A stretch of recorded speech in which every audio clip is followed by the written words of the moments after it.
My name is Ava Whitmore, and the day my stepmother told me she had sold my house to teach me respect, she thought she had won. But months later, I stood in probate court and personally handed the judge the flash drive that exposed her fraud while Jerry's composure shattered in front of everyone. I watched the gavel fall as her illegal sale was declared void, and she was barred from my father's estate. So tell me, before we begin, where are you watching from? Write your city and state in the comments. It was 8:17 a.m. in my glass-walled office on Wacker Drive when my stepmother decided to detonate my morning. Chicago looked metallic outside, cold river, colder skyline, and I remember thinking the city had never felt so indifferent. I was reviewing quarterly projections when my assistant's voice came through the intercom. "Ms. Whitmore, Jerry Lawson is on line 2. Of course she was. I pressed the blinking button and leaned back in my leather chair. "Good morning, Jerry." Her voice came syrupy sweet. "Ava, I hope I didn't catch you at a bad time." "You never do anything accidentally," I replied lightly. A small pause, then she exhaled like she was about to deliver a punchline. "I sold your house." Silence has weight, it settled between us. "My house?" I asked, glancing automatically at the framed photo on my credenza, my father standing in front of the Lake Forest colonial he'd built before he married her. "Yes," she said.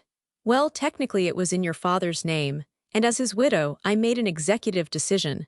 I stood slowly and walked toward the window. "You made an executive decision," I repeated. "To teach you a lesson about respect," she added, and I could hear the smile in her voice. "You've been very difficult lately," I laughed softly. "Difficult? You undermine me at every turn, question every choice." That house was becoming a symbol of your attitude. "It was my childhood home." "It was a property asset," she corrected sharply. "And now it's liquid." My fingers tightened around the phone, but my voice stayed even. "You didn't have my authorization." "Oh, sweetheart," she sighed, "I don't need it."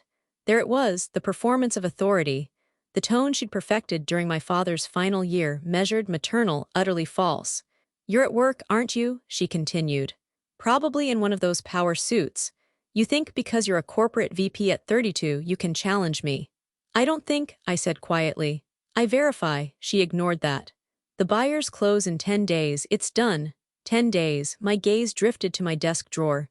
Inside it was a cream envelope, thick, sealed with the name Alden and Pierce, estate attorneys embossed across the flap. It had arrived 3 months ago, shortly after my father's funeral. I hadn't opened it, not because I was afraid, because I was waiting. "You sold it for how much?" I asked. "That's not your concern." "As if you sold it below market value." Her voice hardened. "Watch your tone, Ava." I smiled at the skyline. "I learned it from you." She let out a short, humorless laugh. "You always thought you were smarter than everyone else. Let's see how smart you are without that house to hide behind." "You did this to hurt me," I said. "No," she replied smoothly. "I did this to remind you who's in charge." The audacity was almost impressive. "Send me the sale contract," I said. "I don't owe you documentation." "Oh, the estate transparency." She clicked her tongue. "The estate belongs to me." "Does it?" I thought. Aloud I said, "Thank you for informing me." "That's it?" she asked, almost disappointed. "No hysterics. I have a board meeting in 12 minutes. She hesitated. "You're taking this very calmly." "I find rage clouds judgment." "And you think you can outmaneuver me?" she pressed. "I don't think," I repeated gently. "I verify." A beat of silence. "Good luck, Ava," she said finally. "You'll need it." The line went dead. I lowered the phone slowly. For a moment I let myself feel it, the sharp, almost metallic slice of betrayal. Not just the house. The audacity, the assumption that I would fold. I walked back to my desk. Opened the drawer, lifted the envelope. My father had been many things, complicated, distant, stubborn, but he had never been careless. If he sent something through his attorney, it wasn't sentimental. It was strategic. I traced my finger along the sealed edge and whispered, "What did you leave me, Dad?" Outside, the city glittered like steel. Inside, something colder settled into place. Jerry thought she'd sold my house. She had no idea she'd just triggered a war she wasn't prepared to fight. And as I slid a letter opener beneath the seal, I decided something very specific. I wasn't just going to stop the sale. I was going to expose her. That was the moment my campaign began. And I had no intention of losing. That same afternoon, I drove north from downtown Chicago to Lake Forest, my father's unopened letter resting on the passenger seat like a quiet accomplice. The sky hung low and gray over Sheridan Road, the kind of winter afternoon that makes the lake look endless and unforgiving. I didn't turn on the radio. I needed silence. I needed clarity. Alden and Pierce still occupied the same brick building it had for decades. Brass plaque, frosted glass door.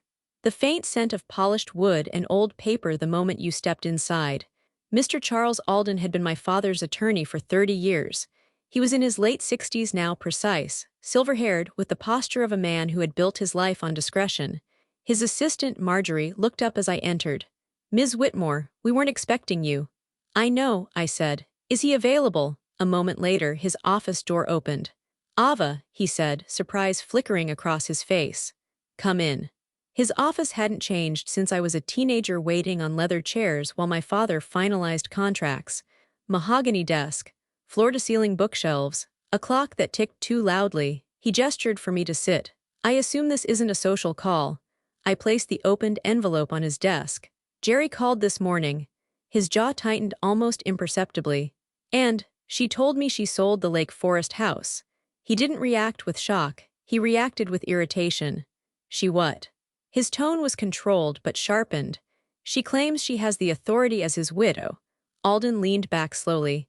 "Did she provide documentation?" "No, just confidence." A humorless breath escaped him. "Confidence is not a legal instrument." I held his gaze. "Tell me she couldn't do this." He folded his hands. "Ava, your father anticipated conflict." That word landed between us. "He established a revocable living trust 1 year before his death," Alden continued. "The Lake Forest property was transferred into that trust." I blinked. "Transferred?" "Yes. Why wasn't I told?" "Because your father instructed that the trust details remain confidential until necessary." My pulse steadied. "Necessary like now?" He gave a small nod. "Who is the beneficiary?" I asked, though I already knew. "You are," he said simply.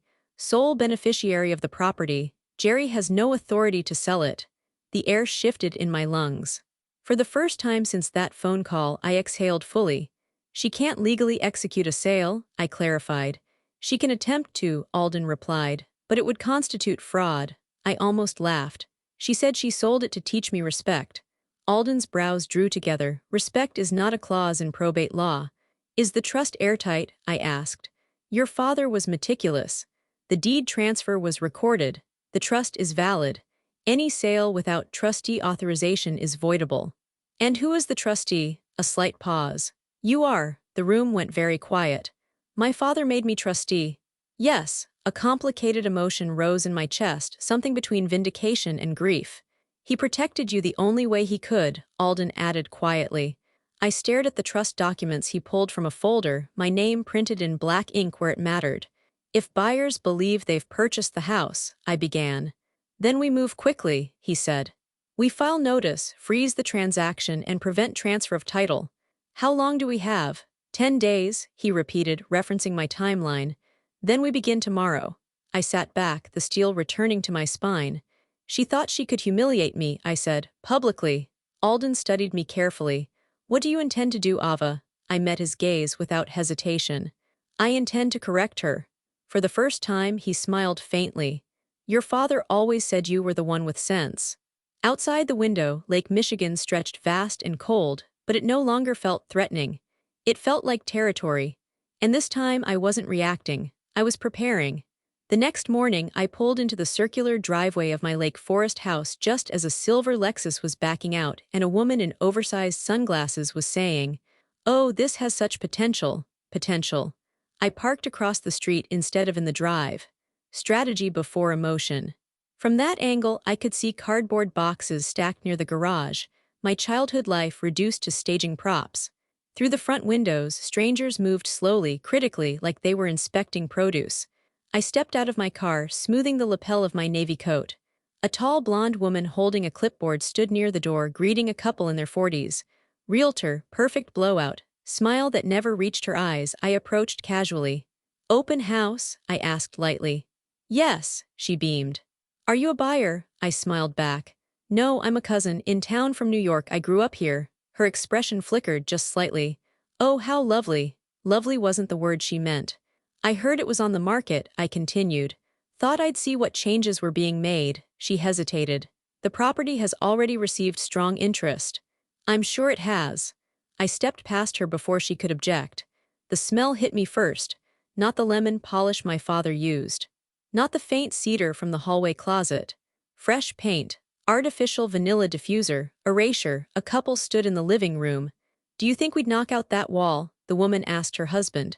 I took out my phone as if texting. Instead, I started documenting. The piano, my mother's old Steinway, had been shoved into the corner, half covered with a drop cloth. "Interesting remodel choices," I said aloud. The realtor reappeared beside me. "We've made minor adjustments for staging."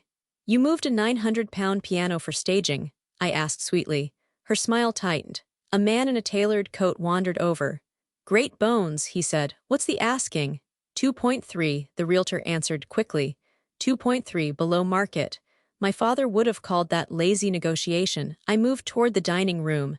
The built-in china cabinet doors were open, empty. "Where's the Lennox collection?" I asked casually. "I'm sorry," the realtor said. "The ivory with the gold trim, it was." "Sentimental," she glanced at her clipboard. "All furnishings are negotiable." Negotiable. I snapped a photo of the cabinet hinges scratched, recently removed. In the kitchen, two young women whispered. "I heard the widow's daughter was difficult," one murmured. "I heard she was cut out," the other replied. I paused behind them. "Funny," I said pleasantly. "I heard the widow didn't have authority." They stiffened and turned away. I continued through the house slowly, deliberately. Every displaced item. Every box labeled "donate." Every attempt at rewriting ownership. Upstairs, the master bedroom had been stripped of my father's personal effects. No cufflink tray, no framed photos, no monogrammed robe, just neutral bedding and a staged orchid. I stepped into my old bedroom. The walls were painted a sterile gray. My closet stood open. Empty, my throat tightened, but not with grief, with calculation. The realtor appeared again. "Ma'am, if you're not a serious buyer." "Oh, I'm very serious," I said calmly. "About what?" "Documentation." She blinked. I met her eyes directly. "Has the title officially transferred?" "That's confidential." "Not if it's fraudulent." Her posture shifted. "Excuse me," I smiled, slow and controlled. "Tell your seller to check the deed history." And with that, I walked downstairs. On my way out, I snapped one final photo, her business card displayed neatly on the entry table. Outside, the cold air hit my face. I sat in my car and reviewed the images. Time-stamped. Geotagged. Evidence. Jerry thought optics would intimidate me. She thought strangers walking through my childhood home would break me. Instead, she'd just given me exactly what I needed. Proof. And as I started the engine, I murmured to myself, "Let's see how confident you are when the paperwork catches up." By noon, I was standing under the fluorescent lights of the Lake County clerk's office, the air smelling faintly of toner and old paper, waiting for a man who had once bounced me on his knee at summer barbecues. Martin Delgado emerged from behind a counter stacked with files, his reading glasses low on his nose. "Ava Whitmore," he said, surprised. "I haven't seen you since my father's funeral," I finished gently. His expression softened. "I'm sorry, kid." "I need a favor," I said quietly. Glanced at the people in line behind me. "Let's step into my office." His office was barely larger than a supply closet, metal desk, filing cabinets, a framed photo of him and my father holding fishing rods. "What's going on?" he asked, closing the door. I placed 3 items on his desk. The trust document copy Alden had provided, a printed screenshot of the listing, and the photo of the realtor's card. "She's attempting to sell the Lake Forest property," I said. Martin frowned. "Jerry."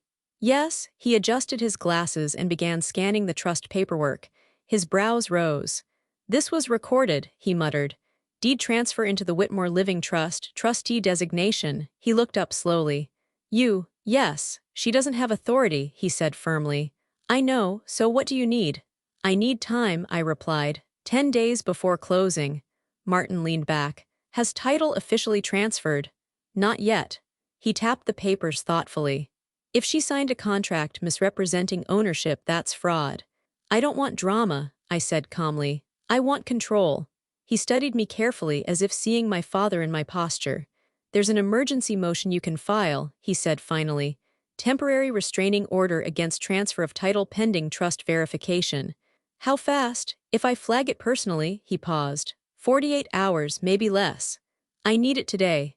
Ava, she's conducting tour, removing property. Rewriting history, Martin's jaw tightened. Your dad always said you were the one with sense. I allowed myself the smallest smile. He told me that too. He stood abruptly. Give me the listing address and the agent's license number. I slid the paper toward him. He picked up the phone. Janice, I need a priority docket slot. Yes, today. He covered the receiver and looked at me. You'll have to sign an affidavit stating the trust terms and imminent risk of unlawful transfer. I'll sign whatever you put in front of me. He smirked. Spoken like a true executive. Within an hour, I was seated at a counter filling out formal language that felt both sterile and powerful. Reason for emergency filing, unauthorized attempt to transfer trust-held property, relief requested, immediate suspension of sale and exclusive legal control by trustee. Martin stamped the first page. The sound echoed. Once this is processed, he said, lowering his voice, no one can legally complete that sale without your signature. For how long? 10 days initially, enough to stop closing. 10 days. The exact timeline Jerry had smugly mentioned. I signed the final document.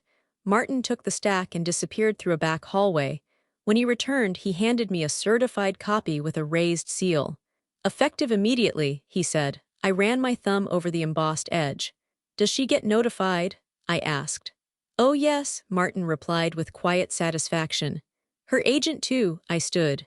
For the first time since her phone call, something inside me felt steady, not angry, strategic. As I walked toward the exit, Martin called after me, Your dad would have been proud, Ava. I paused at the door. He taught me chess, I said, not checkers. Outside, the winter wind cut across the courthouse steps. My phone buzzed. Unknown number, I answered calmly. This is Ava Whitmore. A tight female voice responded. Ms. Whitmore, this is Caroline Hughes from Hughes Realty. We've just been notified of a legal hold on the Lake Forest property. Yes, I said evenly. There must be some mistake. There isn't. A sharp inhale on the other end. Our seller assured us. Your seller misrepresented ownership, I replied. All communication regarding that property now goes through me. Silence. Then, carefully, understood. The call ended. I slipped the certified order into my leather portfolio. 10 days of exclusive legal control. Jerry wanted a lesson in respect. She was about to receive one in writing. That evening, I met Liam Carter at a small brick-walled cafe in Evanston, the kind of place where the tables wobble slightly and the barista knows everyone's order before they speak. Liam had been my neighbor growing up. Freckled, stubborn, always climbing trees he wasn't supposed to. Now he wore a charcoal peacoat and the calm expression of a man who made a living noticing what others missed. He stood when I walked in. Ava Whitmore, he said with a crooked grin. You look like you're about to dismantle a corporation. Close, I replied, sliding into the booth across from him. Just a stepmother. He winced playfully. Ah, family litigation, my favorite genre. We ordered black coffee for him, a latte I wouldn't finish for me. I heard about your dad, he said more softly once the waitress left. I'm sorry. Thank you. A small pause settled between us, respectful but not heavy. So, he leaned forward, elbows on the table. What did she do? She tried to sell my house. His eyebrows shot up. Tried. I froze the transfer this morning. A slow whistle. That's my girl. I need more than a freeze, I said. I need leverage. His expression sharpened immediately. The teasing warmth shifted into professional focus. Define leverage. I pulled a small USB drive from my purse and placed it on the table between us. I want every property transaction, shell company, bank movement, and LLC registration connected to Jerry Whitmore for the past 2 years. He stared at the drive. That's comprehensive. She's been too confident, I continued evenly. People get that way when they think their foundation is invisible. You think she's moved money. I think she's staged authority before. He leaned back, studying me. This isn't just about the house, he said quietly. No, I admitted, it's about pattern. The waitress dropped off our drinks.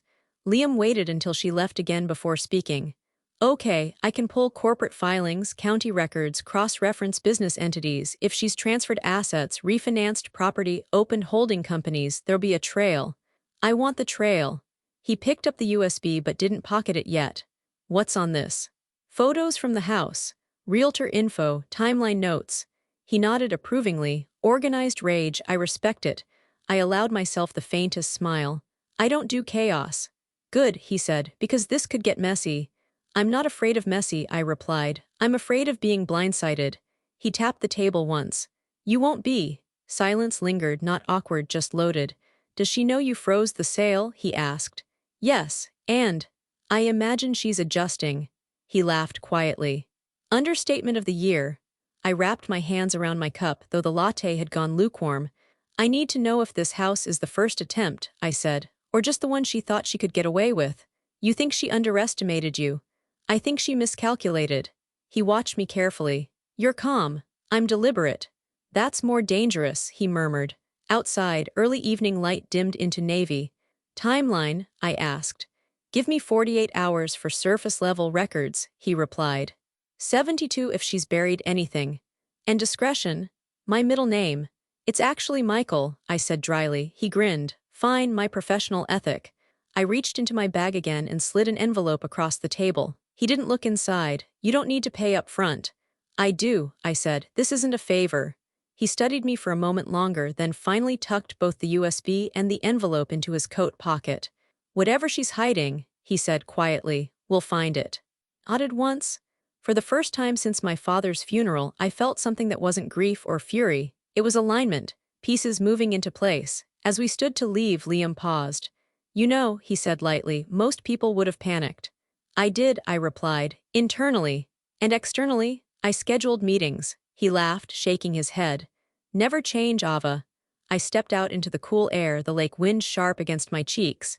This wasn't revenge. Not yet. This was preparation. And I had a feeling Jerry had no idea how thoroughly she was about to be audited. That night, after confirming the property was legally frozen, I drove back to Lake Forest alone.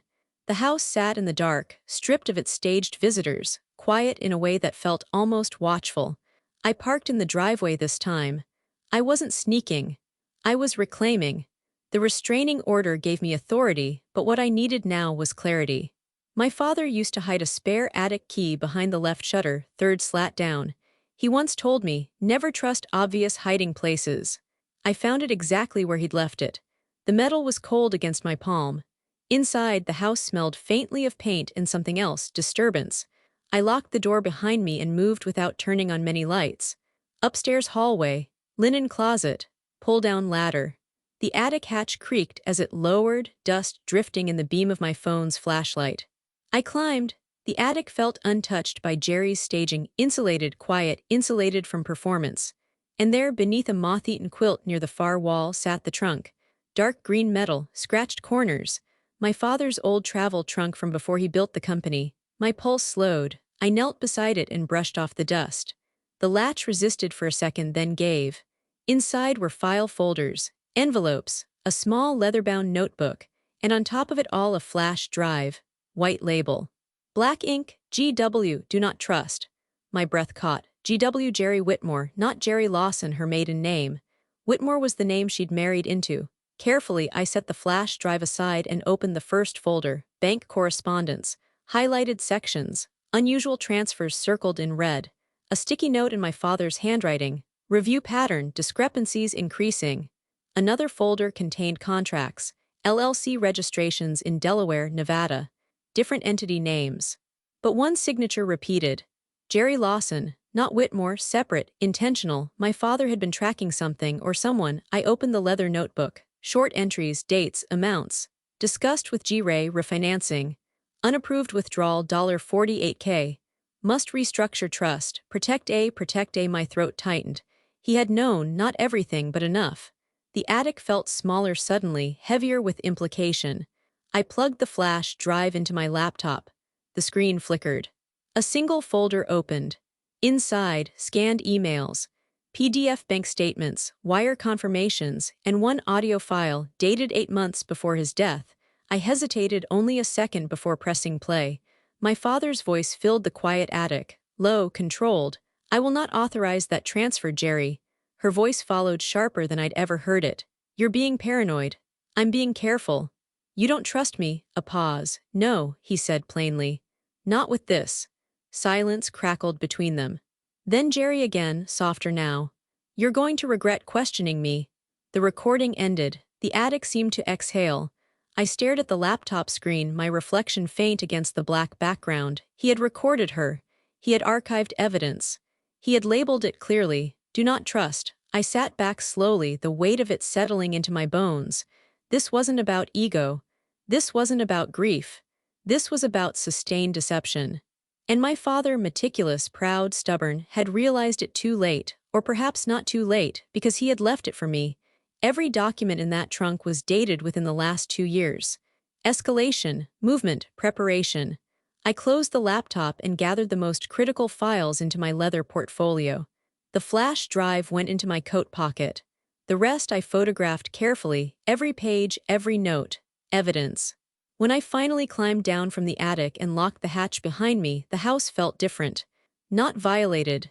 Guarded. Jerry thought this was about teaching me respect. She had no idea my father had already prepared the counterargument.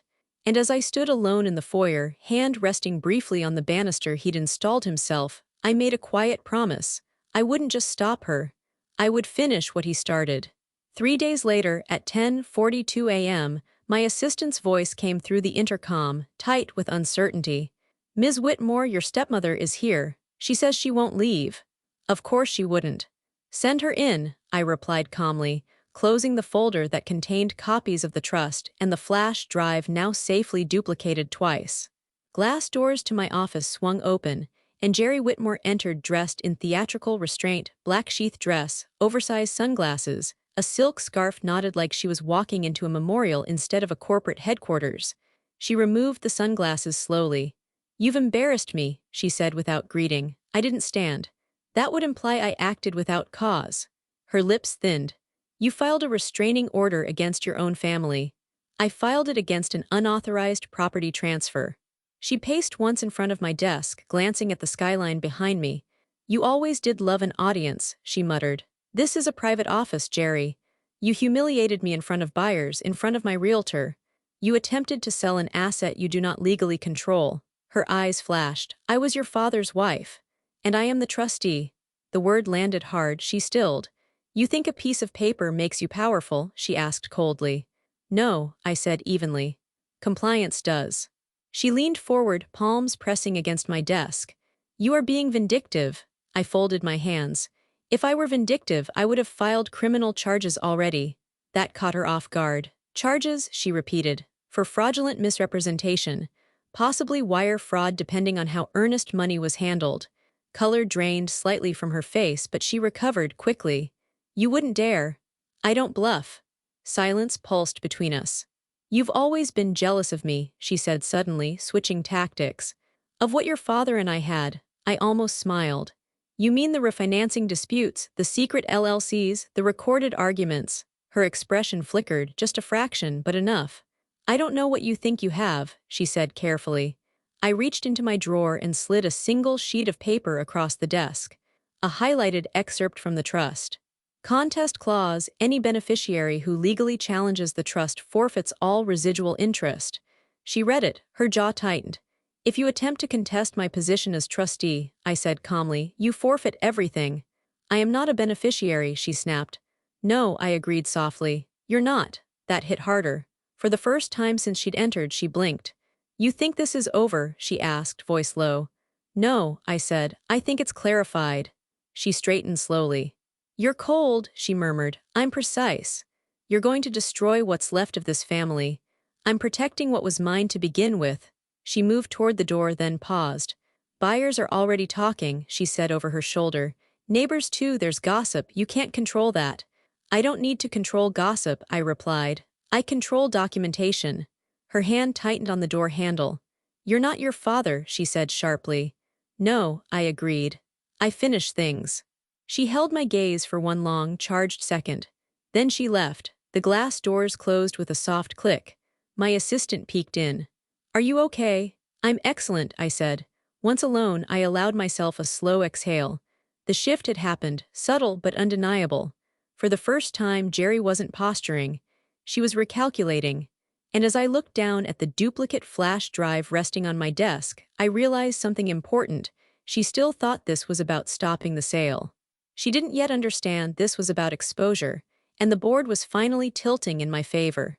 The next morning at 9:03 a.m., my phone began vibrating before I'd finished my first coffee. It was Martin. "You need to get to the Lake Forest property," he said without preamble. "Now, what happened?" "Two moving trucks just pulled up." Of course they did. I drove north faster than I should have, the January air brittle and sharp against the windshield. As I turned onto my street, I saw them immediately, two white trucks idling at the curb, rear doors open like waiting mouths. And neighbors, clusters of them, watching. A young couple stood near the driveway, visibly agitated. The woman clutched a folder, the man was gesturing toward the house. "That's her," someone murmured as I stepped out of my car. The realtor, Caroline Hughes, spotted me and went pale. "Ms. Whitmore," she said stiffly. "What is this?" I asked evenly. The young man approached me first. "We were told we could begin moving heirloom pieces today," he said sharply. "Antique furniture was included in the agreement." "Included?" I repeated. "The Steinway, the dining set, the china collection," the woman added. "We paid additional consideration." My stomach turned cold. "Who told you that?" I asked. They exchanged a look. "Mrs. Whitmore," the man said. Of course she did. Before I could respond, a black county vehicle pulled up behind the trucks. Out stepped a uniformed court-marshal holding a manila envelope. The murmurs intensified. Caroline rushed toward him. "There must be a misunderstanding." "There isn't," the marshal replied flatly. "Temporary restraining order, transfer of title suspended, all access revoked pending trustee authorization." He handed a copy to Caroline, and another to the buyers. The woman's face drained. "We wired earnest money." "You'll need to speak to your seller," the marshal said calmly. "I am the trustee," I interjected, voice steady despite the eyes on me. "This sale was unauthorized." The man looked between us. "We were promised antiques under the table," he snapped. "She said they weren't part of the formal listing." Under the table, the phrase rippled through the small crowd like a spark. My neighbor Mrs. Donnelly gasped audibly. "You're saying she offered you estate property off record?" I asked carefully. "Yes," the woman replied, anger rising. "She said it was easier that way." The marshal's expression hardened. Caroline looked like she wanted the pavement to open and swallow her. I turned to the buyers. "I suggest you contact counsel immediately." "And you?" the man demanded. "I will provide full documentation of the trust to your attorney." The woman stared at me. "We uprooted our lives for this." "I didn't sell you this house," I said quietly. A local reporter's car pulled up at the end of the street. Of course it did. Small-town Lake Forest thrived on spectacle. "We're lifted," whispers intensified. "She sold her own daughter's house." "Fraud." "Estate dispute." The moving truck drivers began closing their doors, clearly uninterested in becoming part of a legal battle. The marshal addressed the crowd firmly. "This property is under court protection. Anyone entering without trustee permission will be trespassing." Silence fell. The buyers looked betrayed. Caroline looked terrified. And I felt something else. Exposure. Jerry hadn't just attempted a sale. Overpromised? She'd double-dealt. She'd grown reckless. My phone buzzed. Unknown number. I answered without breaking eye contact with the scene in front of me. "You did this," Jerry's voice hissed through the line. "No," I replied calmly. "You did. You've made this public. You involved buyers. You humiliated me." "You promised antiques under the table," I said quietly. Silence. Then lower, more dangerous. "You think you're winning." "I think you're unraveling." She hung up. A reporter approached carefully. "Ms. Whitmore, is it true there's a dispute over estate ownership?" I met her gaze.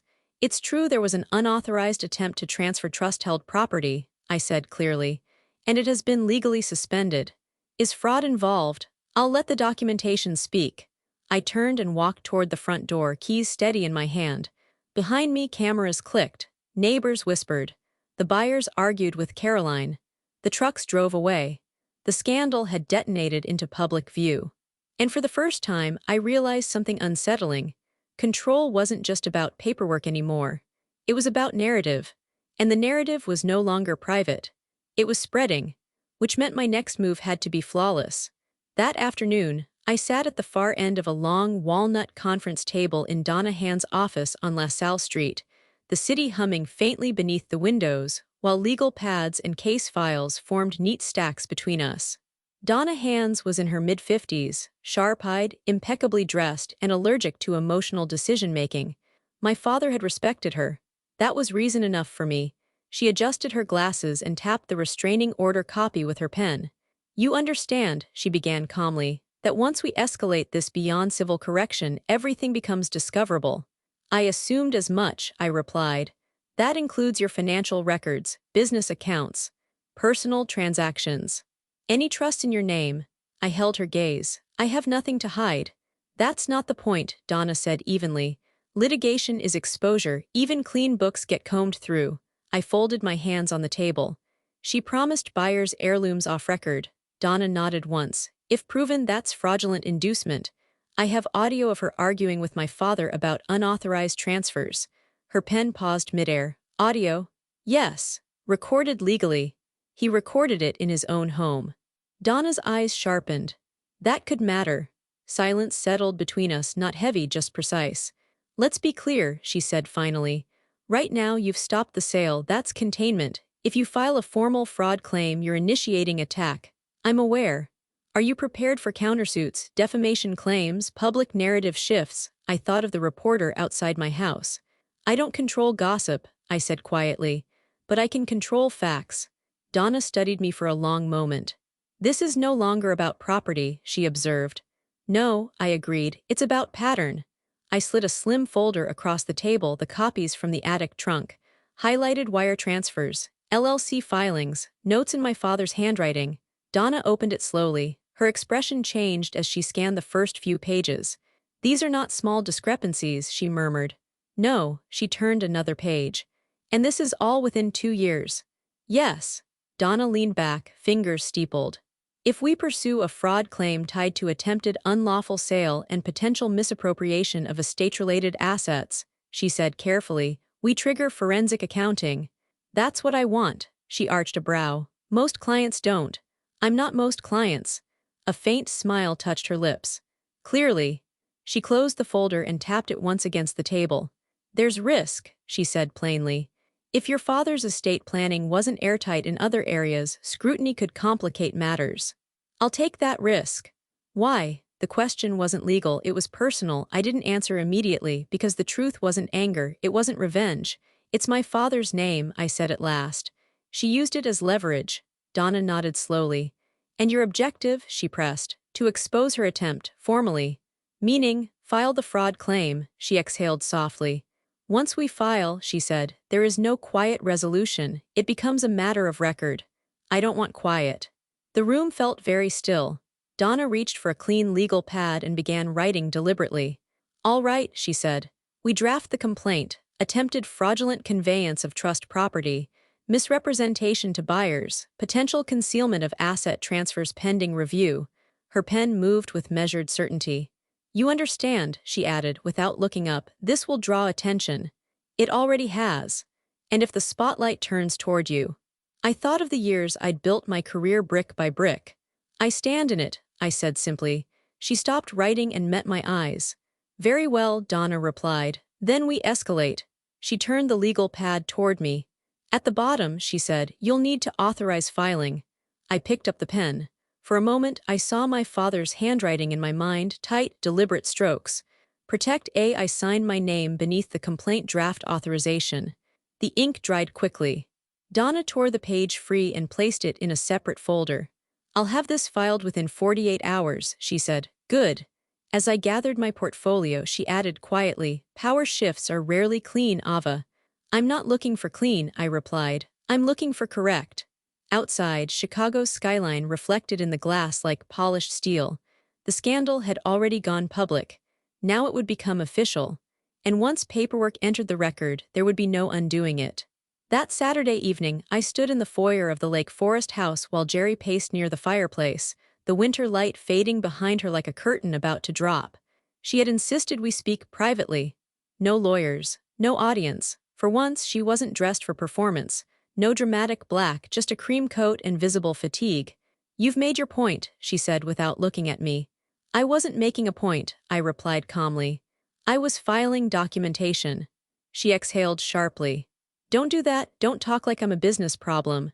You treated the estate like one. Her jaw tightened. You've frozen accounts, filed claims, the buyers are threatening suit. Do you have any idea what that pressure feels like? Yes, I said, you sold my house. Silence. The fire cracked softly between us. She turned to face me fully. What do you want? The truth, I said. A humorless laugh escaped her. No, you want blood. I want accuracy. She stepped closer, lowering her voice. Fine. Let's speak plainly. I waited. I will disappear, she said. I'll withdraw from the estate, publicly acknowledge a misunderstanding. No litigation, no forensic accounting. My expression didn't change. In exchange, I asked. A settlement, she said, a clean transfer, a confidentiality agreement. You dropped the fraud claim. There it was, not remorse, negotiation. You want silence, I said. I want this over. And the buyers, I asked. I'll handle them. With what funds? I asked evenly, her eyes flickered. You don't need to know that. I do if they came from the estate. She stepped even closer, voice tightening. You're risking everything, your career, your reputation. You think corporate boards don't watch headlines. I know they do. Then take the win, she snapped. You froze the sale, you humiliated me, take it. I studied her. For the first time I saw it, not arrogance, fear. You told me you sold the house to teach me respect, I said quietly. Her mouth pressed thin. Well, I continued, let's teach one. Her composure cracked. You're vindictive. No, I said, I'm thorough. You'll regret this, she warned. I already regretted trusting you. The words hung there, colder than the air outside. She searched my face for hesitation, found none. If you proceed, she said finally, voice low and trembling with restrained fury, you will destroy what's left of your father's legacy. I held her gaze steadily. No, I replied. I'm preserving it. I turned and walked toward the front door. Behind me, her voice rose, sharp, unraveling. You think you're untouchable, you're not Ava. I didn't turn around, I didn't answer. The door closed behind me with quiet finality. The negotiation phase was over. Next came judgment. 2 weeks later, I stood in probate courtroom 3B in downtown Chicago as the judge adjusted his glasses and called Whitmore Estate v. Whitmore. Jerry sat at the opposite table in a tailored gray suit, her expression carefully composed, but her fingers gripped the edge of the table too tightly. Donna leaned toward me. Ready? I've been ready, I said quietly. The buyers sat in the back row. A reporter, too. The air carried that specific tension only courtrooms hold, anticipation wrapped in silence. Donna rose first. Your Honor, she began smoothly, this case concerns an attempted fraudulent conveyance of trust-held property and misrepresentation to third-party buyers. She handed up the trust documents.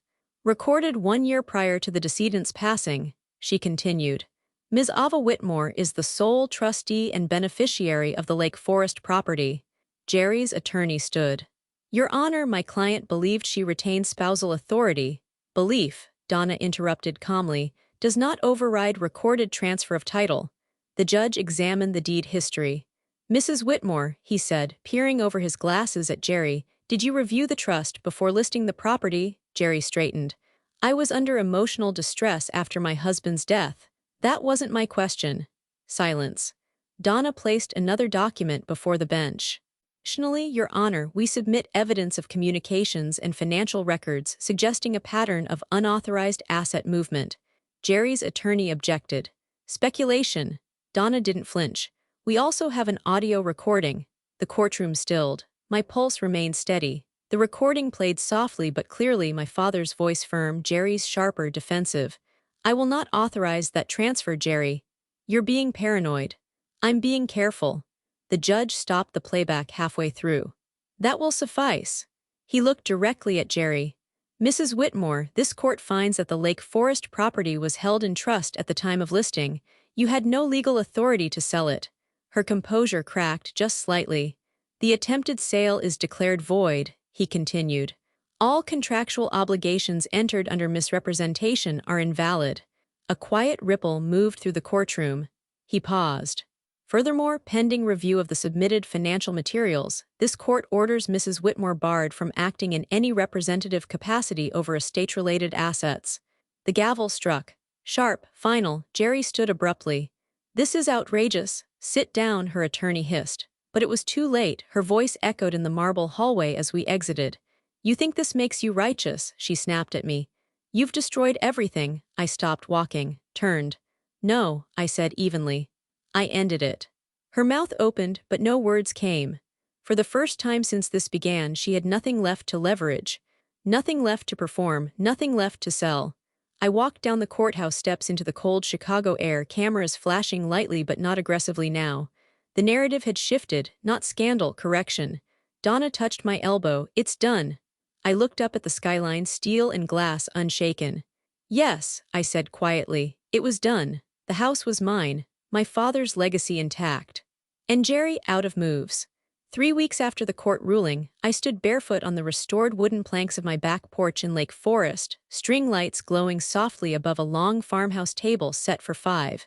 The house no longer smelled like staged vanilla. It smelled like cedar again, like memory reclaimed, not repackaged. Liam was the first to arrive, carrying a bottle of red wine. Please tell me this one is legally purchased, I said dryly as he handed it over. He grinned. Full documentation, I kept the receipt. Good, I'm strict about provenance now. Donna arrived next, crisp as ever but smiling in a way that suggested she allowed herself satisfaction only in rare, measured doses. You look different, she observed as she took in the porch. Less litigated, I offered. More certain, she corrected. Mr. Alden came slowly up the steps after her, pausing to glance at the garden. Your father planted those roses, he said quietly. I know, I replied. I almost let them die this winter. But you didn't. No, I said, I didn't. We took our seats as dusk settled in, Lake Michigan's breeze carrying just enough chill to justify the soft blankets draped over each chair. Dinner was simple, roasted chicken, fresh bread, a bottle of something celebratory, but the conversation easy, uncalculated. Liam raised his glass first. To trustees who don't flinch, he said. Donna lifted hers. To documentation. Alden smiled gently. To protection done properly. They all looked at me. I held my glass a moment longer before speaking. We don't rebuild what they broke, I said. We build better, Liam nodded. That should be framed. It already is, Donna replied lightly. It's called precedent. We laughed, real laughter, not sharp, not defensive. The house behind us stood solid and quiet, no longer a battleground, just home. Later, as plates were cleared and the sky deepened into navy, Alden lingered beside me near the railing. You know, he said softly, your father once told me he worried you were too independent. I arched a brow. Too independent. He meant he wouldn't always be able to shield you. I looked out toward the darkened yard. He didn't need to, I said. Alden studied me carefully. No, he agreed. He didn't. When the evening ended and the last car pulled away, I remained on the porch alone for a few quiet minutes. The scandal had faded from headlines. The buyers had been reimbursed. The trust remained intact, and Jerry gone from the estate entirely. Not through cruelty, through consequence. I rested my hand on the porch railing, the wood smooth beneath my fingers. Respect, I realized, isn't demanded, it's enforced. If this story reminded you that boundaries are not cruelty, but clarity, tell me in the comments. Have you ever had to protect something that was rightfully yours? And if you're watching from somewhere far from Lake Michigan tonight, let me know where. Because sometimes the strongest victories aren't loud. They're documented. And they're yours. 1 year later, I was standing in the rose garden behind the Lake Forest house with a copy of Chicago Modern Living folded under my arm and dirt on my hands.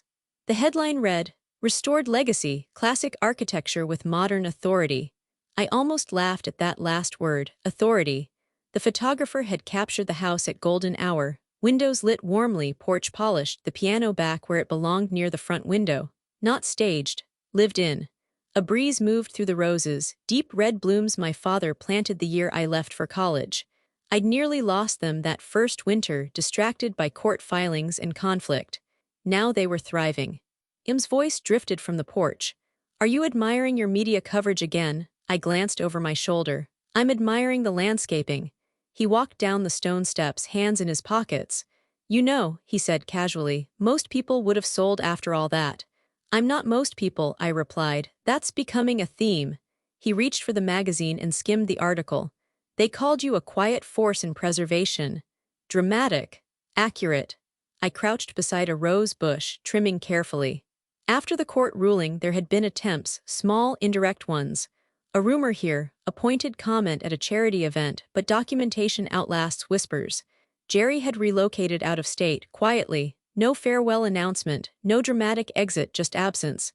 And absence, I'd learned, can be its own resolution.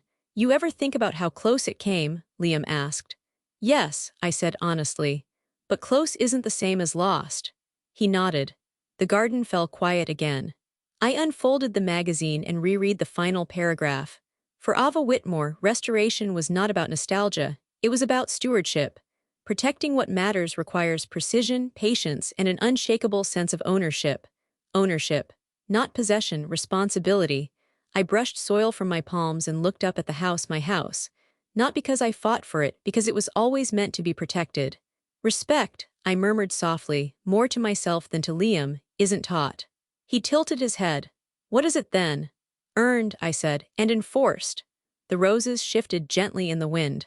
The windows reflected clear blue sky instead of scandal, and for the first time in a long time the word legacy didn't feel heavy. It felt steady. If you've ever had to stand your ground when someone underestimated you, tell me, where are you watching from and what did you protect? Because sometimes the most powerful move isn't revenge, it's refusal. And sometimes the house you save saves you back.